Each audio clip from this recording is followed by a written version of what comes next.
ನಮಸ್ಕಾರ. ನಾನು ಶಂಕರ ಹೆಗಡೆ. ಬಹು ಜನರ ಅಪೇಕ್ಷೆಯ ಮೇರೆಗೆ ಸ್ಟಾಕ್ ಮಾರ್ಕೆಟ್ ನಾನು ಟ್ರೇಡ್ ಮಾಡ್ಬೋದಾ ಬೇಡವಾ ಅಂತ ಬಹಳ ಜನ ಕೇಳ್ತಾ ಇದ್ದಾರೆ. ಯಾಕೆ ಅಂತಂದರೆ ನನಗೆ ಗೊತ್ತು, ಒಂದಿಷ್ಟು ಜನರಿಗೆ ಅದು ಸುಲಭದಲ್ಲಿ ದುಡ್ಡು ಬರುತ್ತೆ ಅನ್ನುವಂಥ ಒಂದು ಕಲ್ಪನೆಯೂ ಇದೆ, ಕೆಲವೊಂದಿಷ್ಟು ಜನರಿಗೆ ಭ್ರಮೆಯೂ ಇದೆ. ಆಮೇಲೆ ಲೇ ಆಫ್ ತುಂಬ ಆಗ್ತಿರೋದ್ರಿಂದ ಉದ್ಯೋಗಂ ಪುರುಷಲಕ್ಷಂ ಏನೂ ಮಾಡದೆ ಕೂತ್ಕೊಳ್ಳೋಕ್ಕಾಗಲ್ಲ. ಭಾಳ ಜನರಿಗೆ ಕಂಪ್ಯೂಟರ್ ಇರುತ್ತೆ, ಇಂಟರ್ನೆಟ್ ಇರುತ್ತೆ, ಅಟ್ಲೀಸ್ಟ್ ಇದೆಲ್ಲದು ಟ್ರೈ ಮಾಡಬಹುದಾ ಅಂತ ಟ್ರೈ ಮಾಡ್ತಾರೆ. ಇದು ಕೂಡ ಒಂದು ಜಾತಿ ಜೂಜು. ನಾನು ಅದಕ್ಕಾಗಿಯೇ ಇದಕ್ಕೆ ಸ್ವಲ್ಪ ನೆಗ್ಲೆಕ್ಟ್ ಮಾಡೇ ಇಟ್ಟಿದ್ದು. ಹೆಚ್ಚು ನಾನು ಇದ್ರ ಮೇಲೆ ವಿಡಿಯೋ ಮಾಡೋದಿಲ್ಲ. ಇದು ಪಾರ್ಟ್ 1. ನಾನು ತೋರಿಸ್ಕೊಡ್ತೀನಿ ಹೇಗೆ ಏನು ಎತ್ತ ಎಲ್ಲ ಹೇಳ್ಕೊಡ್ತೀನಿ. ಹಾಗಂತ ನನಗೆ ತುಂಬ ನಾಲೆಜ್ ಇದೆ ಅಂತಲ್ಲ ಸ್ಟಾಕ್ ಮಾರ್ಕೆಟ್ ಬಗ್ಗೆ, ಯಾಕಂದರೆ ನಾನು ಅದ್ರ ಬಗ್ಗೆ ಹೆಚ್ಚು ಆಸಕ್ತಿ ವಹಿಸ್ತಿಲ್ಲ. ಒಂದು ಕಾಲದಲ್ಲಿ ನಾನು ನನ್ನ ಚಿಕ್ಕಪ್ಪ, ನಾನು ಬಾಂಬೆ ಹೋದ ಹೊಸ್ತರಲ್ಲಿ ಈ ಟ್ಯೂಟೋರಿಯಲ್ಸ್ ಜೊತೆಗೆ ಸ್ಟಾಕ್ ಮಾರ್ಕೆಟಲ್ಲಿ ಟ್ರೇಡ್ ಮಾಡ್ತಾಯಿದ್ರು. ಸೊ ನಾನು ಸ್ಟಾಕ್ ಮಾರ್ಕೆಟಿಗೆ ಹೋಗ್ತಿದ್ದೆ. ಒಂದೊಂದಿಷ್ಟು ಕೆಲಸ ಮಾಡ್ಲಿಕ್ಕಂತ ಇಟ್ಕೊಳ್ಳಿ, ಸಂಬಳಕ್ಕಲ್ಲ, ಬಟ್ ಸಂಗಡಕ್ಕೆ ಹೋದಂಗೆ. ಈ ಸ್ಟಾಕ್ ಮಾರ್ಕೆಟಲ್ಲಿ ನಮಗೆ ಲಾಭ ಬರಬೇಕು ಅಂತಂದರೆ 2 ಗ್ರಹಗಳು ತುಂಬ ಇಂಪಾರ್ಟೆಂಟು. ಒಂದು ಬುಧ ಗ್ರಹ. ಬುಧ ಲಾಜಿಕ್, ಆಯಿತಾ, ಶನಿ ಅದೃಷ್ಟ. ಈ 2 ಗ್ರಹಗಳು ಸಾಮಾನ್ಯವಾಗಿ 2, 5, 11 ಇದಕ್ಕೆ ಕನೆಕ್ಟಿವಿಟಿ ತಗೊಂಡು ಚೆನ್ನಾಗಿರಬೇಕು. ಆಮೇಲೆ ಈ ಡೈಲಿ ಟ್ರೇಡ್ ಇದೆಯಲ್ಲ, ಅದರಲ್ಲೂ ಅರ್ಧ ಗಂಟೆಗೆಲ್ಲ ಟ್ರೇಡ್ ಮಾಡೋರು, ಪಾಯಿಂಟ್ಸ್ಗಳ ಮೇಲೆ ಟ್ರೇಡ್ ಮಾಡೋರು, ಅದು ಒಂಥರ ಜೂಜಿ. ಅದು ನಾನು ಅದನ್ನು ಇಷ್ಟಪಡಲ್ಲ. ಜೂಜಿಗೆ ಜ್ಯೋತಿಷ್ಯವನ್ನು ಹಾಕಬಾರ್ದು ಅಂತಲೇ ನಾನು ಹೇಳ್ತಾನೆ ಬರ್ತಿದ್ದೀನಿ. ಸರಿಯಲ್ಲ, ಯಾವುದೇ ರೀತಿ ಜೂಜ್ ಸರಿಯಲ್ಲ. ಬಟ್ ಲಾಂಗ್ ಟರ್ಮ್ ಇನ್ವೆಸ್ಟ್ಮೆಂಟಿಗೆ ಯಾವುದೋ ಟಾಟಾ ಪ್ರಾಡಕ್ಟೋ, ಬೆರ್ಲಾ ಪ್ರಾಡಕ್ಟೋ, ಇನ್ಯಾವುದೊಂದು ಸ್ಟ್ಯಾಂಡರ್ಡ್ ಕಂಪ್ನಿಯ ಪ್ರಾಡಕ್ಟ್ಸು ಬಂದಾಗ ಅವರಿಗೆ ಫಂಡಿಂಗ್ಸ್ ಬೇಕು ಮಾರ್ಕೆಟಿಂದ ಅಂತಾಗ ಒಳ್ಳೊಳ್ಳೆ ಕಂಪ್ನಿಗಳು ಅವರೊಂದು ₹5 ಹಾಕಿರ್ತಾರೆ. ಮಾರ್ಕೆಟಿಂದ ಒಂದು ₹5 ಹಾಕೊಂಡು ₹15 ಮಾರಿ ₹5 ಬಂದು ಪ್ರಾಫಿಟನ್ನು ಡಿವಿಡೆಂಡ್ ರೂಪದಲ್ಲಿ ಹಾಕ್ತಾರಲ್ಲ, ಅದು ಒಳ್ಳೇದದು.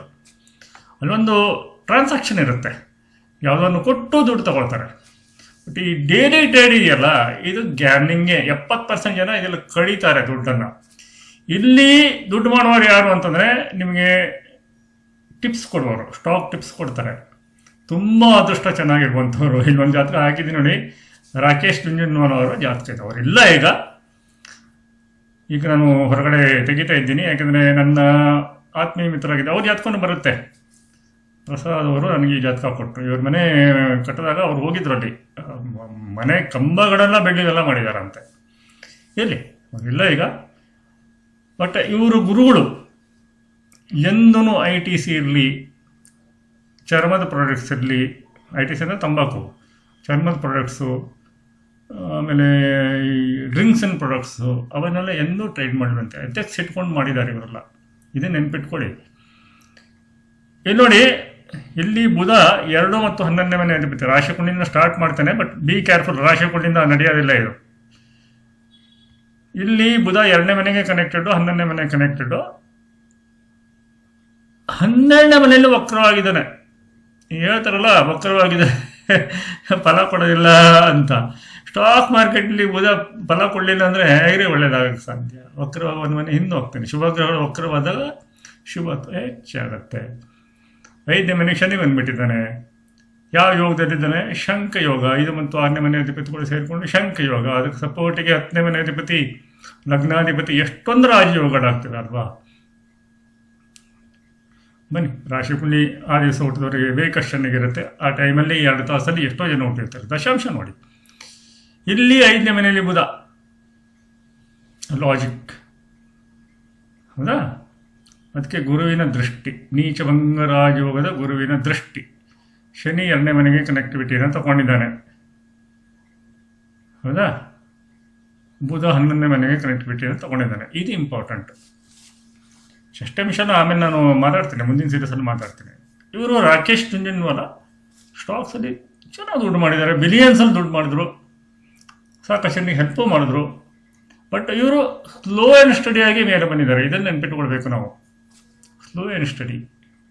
ಡೈಲಿ ಎಷ್ಟು ಟ್ರೇಡ್ ಮಾಡ್ತಿದ್ರು ಅವರು, ಸ್ಟಾಕ್ ಮಾರ್ಕೆಟ್ ಇದ್ದವರಿಗೆ ಗೊತ್ತು. ಇದನ್ನು ನೆನ್ಪಿಟ್ಕೊಳ್ಳಿ. ಬುಧ ಶನಿ ಚೆನ್ನಾಗಿರಬೇಕು. 2, 5, 11ಕ್ಕೆ ಅವರ ಕನೆಕ್ಟಿವಿಟಿ ಎಷ್ಟು ಚೆನ್ನಾಗಿರುತ್ತೋ ಅಷ್ಟು ಸ್ಟಾಕ್ ಮಾರ್ಕೆಟಲ್ಲಿ ಒಳ್ಳೆಯದಾಗತ್ತೆ. ಇದು ಬಿಟ್ಬಿಡ್ತೀನಿ. ಈಗ ನೆಕ್ಸ್ಟ್ ತಗೊಳ್ತೀನಿ. ನನ್ನೇ ಜಾತಕ ತಗೊಳ್ತೀನಿ. ನಾನು ಸ್ವಲ್ಪ ದಿವಸ ಅಷ್ಟೇ ಹೇಳಿದ್ನಲ್ಲ, ಅಲ್ಲಿ ಒಂದು ನೋಡ್ಕೊಂಡು ಬಂದಿದ್ದೀನಿ ಬಿಟ್ಟೆ. ನೋಡಿ, ನನ್ನ ಬುಧ 5ನೇ ಮೇಲೆ ಇದ್ದಾನೆ ರಾಶಿ ಕೊಂಡಿಲ್ಲ, ಲಾಜಿಕ್. ಶನಿ 11ನೇ ಮನೆ ಅಧಿಪತಿಯಾಗಿ 2ನೇ ಮನೆಯಲ್ಲಿ ಗುರು ದೃಷ್ಟಿ ಪಡ್ಕೊಂಡು ಧರ್ಮಕರ್ಮಾಧಿಪತಿಗಳ ಮ್ಯೂಚುವಲ್ ಆಸ್ಪೆಕ್ಟಲ್ಲಿದ್ದಾನೆ, ಆಯಿತಾ.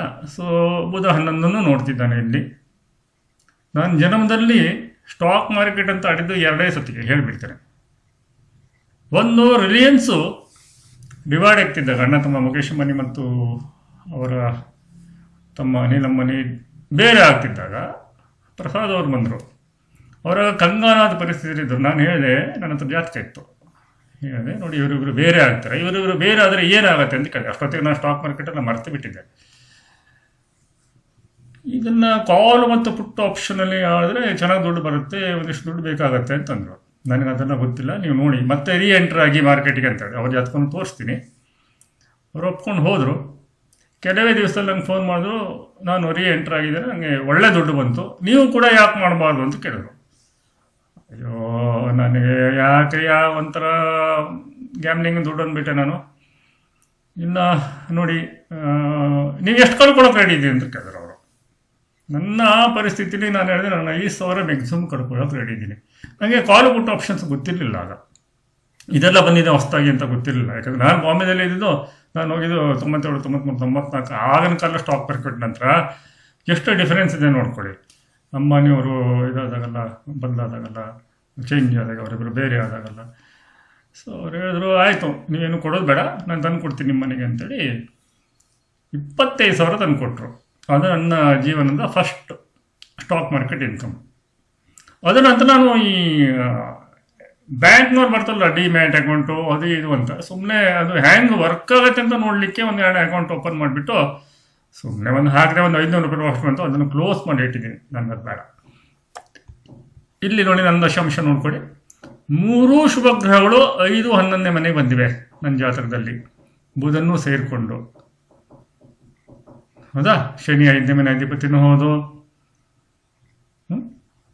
ಸೊ ಸಾಕಷ್ಟಿಲ್ಲಿ ನಾನು ಮತ್ತೆ ಹೇಳ್ತಿದ್ದೀನಿ, ನಾನು ಜರ್ಮನಿಯಲ್ಲಿ ಎರ್ರಾವೆರಿ ದುಡಿದಿದ್ದೇನೆ. ಕ್ಯಾಸಿನೋದಲ್ಲಿ 5 ಯೂರೋದಿಂದ ನಿಂತ್ಕೊಂಡು 3 ದಿನಗಳ ಕಾಲ ಆಟ ಆಡಿ, ನನಗಾಗ ಅವಶ್ಯಕತೆ ಇತ್ತು, ನನ್ನ ತಂದೆಯವರು ದೊಡ್ಡ ಸಾಲ ಇತ್ತು.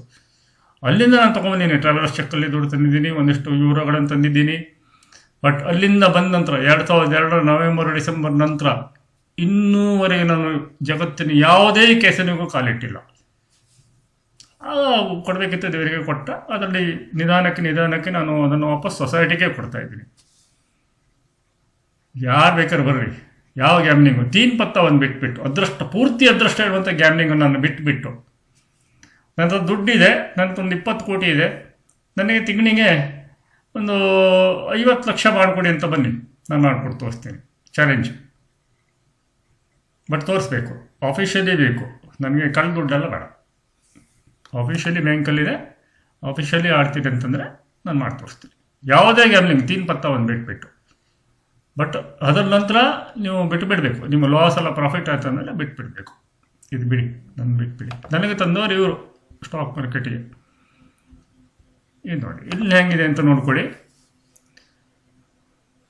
2ನೇ ಮನೆಯಲ್ಲಿ ಬುಧ, ಸೂರ್ಯ, ಶುಕ್ರ. ಬುಧನ ಕನೆಕ್ಟಿವಿಟಿ 2ನೇ ಮನೆ ಬಂದಿದೆ. 5ನೇ ಮನೆ ಅಧಿಪತಿ ಗುರು 12ನೇ ಮನೆಯಲ್ಲಿ ಶನಿ ದೃಷ್ಟಿ ಪಡ್ಕೊಂಡಿದ್ದಾನೆ. ಓಕೆ, 11ನೇ ಮನೆಗೆ ಏನಾಗಿದೆ ಅಂತ ನೋಡಿದ್ರೆ ಚಂದ್ರ ನೋಡ್ತಿದ್ದಾನೆ.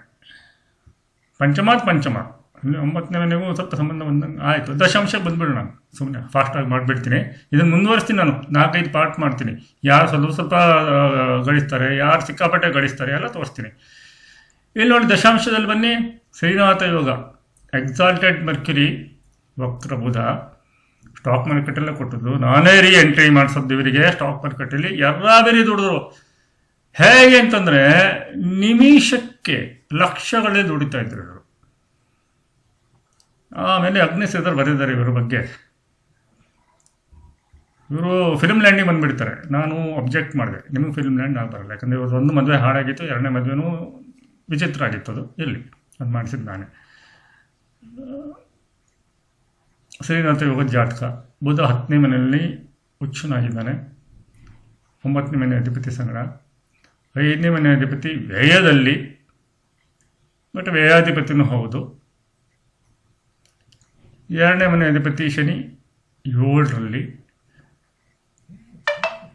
ದುಡ್ಡು ಬಂತು ಹೋಯಿತು ಎಲ್ಲ ಆಯಿತು. ಆಮೇಲೆ ಇವರು ದುಡ್ಡದ್ದು ನೋಡಿ ಇವರಿಗೆ ಒಂದು ದೊಡ್ಡ ಇಂಡಸ್ಟ್ರಿಯಲಿಸ್ಟ್ ನೈಸ್ ಇದಕ್ಕೆ ಸಂಬಂಧಿಸಿದವರು ಒಂದು ಸಿಂಗಲ್ ಚೆಕ್ 50 ಕೋಟಿ ಕೊಡ್ತಾರೆ. ಅದನ್ನು 100 ಕೋಟಿ ಮಾಡ್ತಾರೆ ಇವರು. ಆಮೇಲೆ ಈ ಫಿಲಿಮ್ ಇಂಡಸ್ಟ್ರಿಗೆ ಬಿದ್ದುಬಿಟ್ಟು ಶುಕ್ರದಶ ಅವ್ರಿಗೆ ಶುಕ್ರ ನೋಡಿ ಕಿಡ್ನಿ ಅಂತ ನಾನು ಹೇಳ್ತೀನಿ, ಕಿಡ್ನಿ ಫೇಲಿಯರ್ಸ್ ಆಗಿ ಹೋಗ್ಬಿಟ್ಟಿದ್ದಾರೆ ಅವರು, ಈಗಿಲ್ಲ. ಬಟ್ ದುಡ್ದಿದ್ದೇನು ಗೊತ್ತವರು, ಅಯ್ಯಪ್ಪ 50 ಕೋಟಿಯನ್ನು 1-1.5 ತಿಂಗಳಲ್ಲಿ ಅವರು 100 ಕೋಟಿ ಮಾಡಿದರು. ಒಂದು ಸಿಂಗಲ್ ಚೆಕ್ಕಲ್ಲ. ನೈಸ್ ಅವ್ರು ಕೊಟ್ಟಿದ್ದು. ನಾನು ಇಂಡೈರೆಕ್ಟ್ ಕೆಲವೊಂದು ಹೆಸರನ್ನು ಹೇಳ್ತೇನೆ, ಎಲ್ಲ ಹೇಳ್ತೇನೆ ಬಿಡಿ, ಕೇಳಿ ಮರೆ ಕೊಟ್ಟಿದ್ದು. ಓಕೆ. ಆಮೇಲೆ ಅವ್ರದ್ದೆಲ್ಲ ರಿಫ್ಟ್ಸ್ ಎಲ್ಲ ಆಗಿ ಏನೇನೆಲ್ಲ ಆಗಿ ಪಾಪ ಅವರಿಲ್ಲ ಈಗ. ಬಟ್ ಇವರೇ ನನಗೆ ಮತ್ತೆ ವಾಪಸ್ ಕಾಲ್ ಕೊಟ್ಟು ಆಪ್ಷನ್ಸ್ ಎಲ್ಲ ಹೇಳ್ಕೊಟ್ರು. ನಾನು ಬಿಟ್ಬಿಟ್ಟೆ. ಅದು 25,000 ತೊಗೊಂಡ್ಮೇಲೆ ಡಿಮೇಟ್ 1,500 ತೊಗೊಂಡ್ಮೇಲೆ ಬಿಟ್ಬಿಟ್ಟಿದ್ದೀನಿ. ನನಗೆ ಗ್ಯಾಮ್ಲಿಂಗ್ ಬೇಡ. ಓಕೆ. ಆಮೇಲೆ ಕೆಲವೊಬ್ರು ಇರ್ತಾರೆ ಈ ಥರ ನಂತರ ಬಾಳೆ ಕಳ್ಕೊಂಡು ಬರ್ತಿರಲ್ಲ ನೀವು, ನಾವು ಸ್ಟಾಕ್ ಮಾರ್ಕೆಟ್ ಟ್ರೇಡ್ ಮಾಡಬಹುದಾ ಅಂತ. ಇಲ್ಲಿ ಒಂದು ಸಿಂಪಲ್ ಎಕ್ಸಾಂಪಲ್ ಇದೆ. ಏನು ನೋಡಿ, ಇದು ನನ್ನ ಕಸಿನ್ ಜಾತಕನೇ. ಇಲ್ಲಿ 2ನೇ ಮನೆ ಅಧಿಪತಿ ಶನಿ, 6ರಿಂದನೇ ಬುಧ ಮತ್ತು ಸೂರ್ಯನ ಜೊತೆಗೆ. ಇಲ್ಲಿ ಏನೂ ಸಿಗಲ್ಲ ನಿಮಗೆ. ಬಟ್ ಇವನು ಸಣ್ಣ ಪುಟ್ಟ ಟ್ರೇಡ್ ಮಾಡ್ತಾನೆ. ಇದು ಒಂಥರ ಬೇರೆ ಕೆಟಗರಿ. ಇದು ದಿನಕ್ಕೆ 500 ಬಂದರೆ ಸಾಕು, 1000 ಬಂದರೆ ಸಾಕು ಅಂತ. ದಶಾಂಶಕ್ಕೆ ಬನ್ನಿ. ಇಲ್ಲಿ ನೋಡ್ಕೊಳ್ಳಿ, ಬುಧ ಏನು ಮಾಡಿದ್ದಾನೆ, ಶನಿಯ ಕನೆಕ್ಟಿವಿಟಿ ತಗೊಂಡಿದ್ದಾನೆ. ಸ್ಲೋ ಟ್ರೇಡ್ ಮಾಡ್ತಾನೆ ಈತ. ಆಫ್ಕೋರ್ಸ್ ಇವನಿಗೆ ಮದುವೆ ಆಗಿಲ್ಲ, ಮಕ್ಕಳಿಲ್ಲ, ಅದೆಲ್ಲ ಬೇರೆ ಪ್ರಶ್ನೆ. ತಾಯಿಯನ್ನು ಬೇಗ ಕಳ್ಕೊಂಡಿದ್ದಾನೆ. ನಿಮಗೆ ಅಂದರೆ ನಾನು ಇದನ್ನು ಜಾತಕವನ್ನು ಜಡ್ಜ್ ಮಾಡಲಿಕ್ಕೆ ಹೇಳ್ತಾ ಇದ್ದೀನಿ. ಶುಕ್ರ ನೋಡಿ ಮೃತ್ಯು ಭಾಗ ಆಯಿತಾ. ಬಟ್ ಈತ ಸ್ಲೋ ಆಗಿ ಟ್ರೇಡ್ ಮಾಡಿ ಅವನಿಗೆ ಆ ದಿವಸ ಒಂದು 500, 1000, 2000 ಬಂತಂದ್ರೆ ಖುಷಿ. ನಮ್ಮ ಆ ದಿವಸ ಪಕ್ಕ ಇದೆ ಅಂದರೆ ಮಾಡ್ತಾನೆ ಅವನು, ಇಲ್ಲ ಅಂದರೆ ಮಾಡೋದಿಲ್ಲ. ಇದು ಬೆಸ್ಟ್. ಇದು ಅಫ್ಕೋರ್ಸ್ ಅದು ಗ್ಯಾಬ್ಲಿಂಗೇ, ಬಟ್ ಒಂದು ಸ್ವಲ್ಪ ಲಾಂಗ್ ಟರ್ಮ್ ನೋಡ್ಕೊಂಡು ಮಾಡ್ತಾನೆ. ಈ ಥರ ತುಂಬ ಟಿಪ್ಸನ್ನು ನಾನು ಕೊಡ್ತೇನೆ. ಬಟ್ ನೆನ್ಪಿಟ್ಕೊಳ್ಳಿ, 2ನೇ ಮನೆ, 5ನೇ ಮನೆ, 11ನೇ ಮನೆಯ ಕನೆಕ್ಟಿವಿಟಿ ಬುಧ ಮತ್ತು ಶನಿಗಳಿಗೆ, ವಿಶೇಷವಾಗಿ ದಶಾಂಶದಲ್ಲಿ. ಆಮೇಲೆ ಷಷ್ಠಾಂಶ ಮುಂದೆ ಹೇಳ್ತೇನೆ, ತುಂಬ ದೊಡ್ಡಾಗಿಬಿಡುತ್ತೆ ವಿಡಿಯೋ. ಇದೊಂದು 4 ಎಪಿಸೋಡ್ ಮಾಡಬೇಕು, ತುಂಬ ಹಾಟ್ ಸಬ್ಜೆಕ್ಟ್ ಇದು. ಆಮೇಲೆ ನಾನು ಇದನ್ನೆಲ್ಲ ಮಾಡಿಟ್ಟಿದ್ದೇನೆ, ರಿಸರ್ಚ್ ಎಲ್ಲ ಸುಮಾರಿಷ್ಟು. ಅದೆಲ್ಲ ಈಗ ಎಷ್ಟು ನಡೆಯುತ್ತೋ ಇಲ್ವೋ ನನಗೆ ಗೊತ್ತಿಲ್ಲ. NSC ನೋಡಿ, NSC ಅಪ್ಪು ಡೌನು ಎಷ್ಟೊಂದು ಮಾಡಿಟ್ಟಿದ್ದೀನಿ. ನಿಮ್ಗೆ ಒಂದು ಸಿಂಪಲ್ ಎಕ್ಸಾಂಪಲ್ ತೋರಿಸ್ತೀನಿ. ನಾನು ಹೇಳಬಲ್ಲೆ, ಬಟ್ ನಾನು ಹೇಳಲಾರೆ. ಆ ಥರ ಪರಿಸ್ಥಿತಿ ನಂದು. ನಂಗೆ ಯೂಜಿನ ದುಡ್ಡು ಬೇಡ ಅಂತ ನಾನು. ಏನು ನೋಡಿ, ಇಲ್ಲಿ ಷಷ್ಠಾಂಶಕ್ಕೆ ಹೋಗ್ಬಿಡಿ ನೆಟ್ಗೆ. ಯಾವಾಗ NSC ಡೌನ್ ಇದ್ದಾಗ, ಅಥವಾ ದಶಾಂಶಕ್ಕೆ ಹೋಗಿ ಗುರು ಮತ್ತು ಬುಧರನ್ನು ನೋಡ್ಕೊಳ್ಳಿ. ಇಷ್ಟೇ ಹೇಳ್ಬಿಟ್ಟು ಮುಗಿಸ್ತೇನೆ ರೀ, ಸಾಕು. ಮುಂದಿನ ವಿಡಿಯೋದಲ್ಲಿ ಮತ್ತೆ ಭೇಟಿ ಆಗೋಣ. ವಿಸ್ತಾರದಲ್ಲಿ ಕಾಲಸರ್ಪ ದೋಷಕ್ಕೆ ಮತ್ತು ಇದಕ್ಕೆ ಸಂಬಂಧಿಸಿದಂತೆ ಹಸ್ತಗ್ರಹಗಳು, ವಕ್ರಗ್ರಹಗಳು ಅದನ್ನೆಲ್ಲ ಮಾಡ್ತಾ ಇದ್ದೀನಿ. ಅಲ್ಲೂ ಕೂಡ ಸಬ್ಸ್ಕ್ರೈಬ್ ಮಾಡ್ಕೊಳ್ಳಿ. ಅಲ್ಲೂ ಕೊಟ್ಟಿದ್ದು ಇಲ್ಲಿ ಕೊಡಲ್ಲ, ಇಲ್ಲಿ ಕೊಟ್ಟದ್ದು ಅಲ್ಲಿ ಕೊಡಲ್ಲ. ಅರ್ಧ ಕಾಮನ್ ಇರುತ್ತೆ, ಬಟ್ ಅರ್ಧ ಬೇರೆನೇ ಇರುತ್ತೆ. ಓಕೆ. ಎಷ್ಟು ಬೇಕು ನಿಮಗೆ ನೀವು ನೋಡ್ಕೊಳ್ಳಿ, ಬೇಕಾದ್ರೆ ರೆಕಾರ್ಡ್ ಮಾಡ್ಕೊಳ್ಳಿ. NSC ಡೌನ್ ಇದು ಅಂದರೆ ಆಗಿನ ಕಾಲದ ನಾನು ಮಾಡಿದ್ದಿದ್ದು ಎಲ್ಲ. ನಾನು ಅದನ್ನು ನೋಡೋಕ್ಕೂ ಹೋಗಲ್ಲ. ನಿಫ್ಟಿ 50 ಇದೇನೋ ಬಂದಿದೆ ಈಗ ನೋಡಿ. ಇಷ್ಟೆಲ್ಲ ಡಾಟಾ ಇದ್ರ ನಂತರ ಇದಕ್ಕಿಂತ ಹೆಚ್ಚು ಬೇರೆ ಕಡೆ ಇದೆ ಆಯಿತಾ. NSC ಅಪ್ ಏನು ಮಾಡಿಟ್ಟಿದ್ದಪ್ಪ, ನಂಗೆ ಮರ್ತೋಗ್ಬಿಟ್ಟಿದೆ ಬಿಡಿ. ನೆಕ್ಸ್ಟ್ ವೀಡಿಯೋದಲ್ಲಿ ಹೇಳ್ತೇನೆ. ಮತ್ತು ನೀವೆಲ್ಲ ಫೀಡ್ಬ್ಯಾಕ್ ಹಾಕಿ, ಸರ್ ನನಗೆ ದುಡ್ಡು ಬಂದಿದೆ, ಸಣ್ಣ ಪುಟ್ಟ ದುಡ್ಡು ಬಂದಿದೆ, ನಂಗೆ ತುಂಬ ಚೆನ್ನಾಗಿ ಬಂತು, ಆಮೇಲೆ ಹೋಯಿತು, ನಂಗೆ ಈಗಲೂ ಬರ್ತಾ ಇದೆ.